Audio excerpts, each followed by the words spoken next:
Afghanistan has been a battleground for decades. Since 2001, the fighting has primarily involved US forces and the Taliban. The United States invaded the country after accusing the Afghan militant group of harboring leaders of Al-Qaeda, the Islamic terrorist organization behind attacks on New York and Washington on September 11. Thanks to our military and our allies and the brave fighters of Afghanistan, the Taliban regime is coming to an end.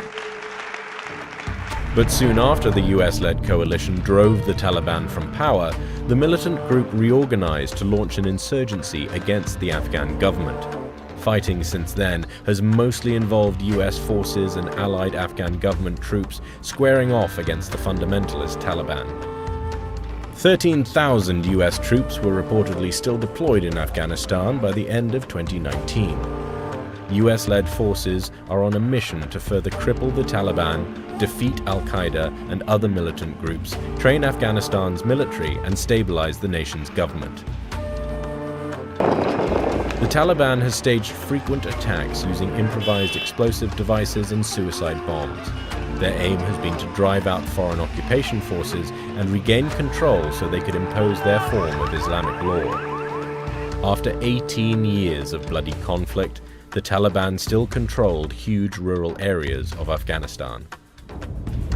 But in early 2018, the US stepped up its support of the Afghan military, increasing the number of airstrikes against the Taliban to force the insurgents to the negotiating table. In February that year, Afghan President Ashraf Ghani proposed peace talks, offering to recognize the Taliban as a political force. But while the international community considers the Ghani administration to be Afghanistan's legitimate government, the Taliban see it as a foreign-imposed regime that does not represent the Afghan people and with no real power.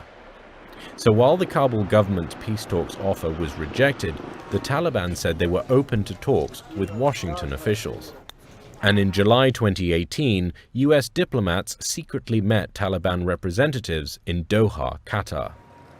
8 more rounds of peace talks would follow in 2019, but none of the meetings involved Ghani and his administration. The Americans have 4 main issues on the table: a guarantee that the Taliban will not allow foreign militants to use Afghanistan as a base for attacks outside the country, the complete withdrawal of US and NATO forces, an intra-Afghan dialogue, and a permanent ceasefire. For the Taliban, the key issue has long been a complete withdrawal of foreign troops from Afghanistan. On September 2, 2019, after a 9th round of talks with the Taliban, the US announced an initial deal paving the way for the withdrawal of a large... After 18 years, there's still no end in sight and little to show for what is now America's longest war. The conflict has dogged 3 US administrations, and their messages have shifted with public opinion. Great nations do not fight endless wars. He wants out, and he thinks the exit is through talks with the Taliban. So how close is the United States to a deal? Well, there's been a series of unlikely meetings at a luxurious resort in Qatar.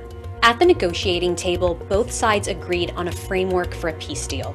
The US would withdraw international forces from Afghanistan, and the Taliban wouldn't allow jihadist groups to operate in the country. And as for the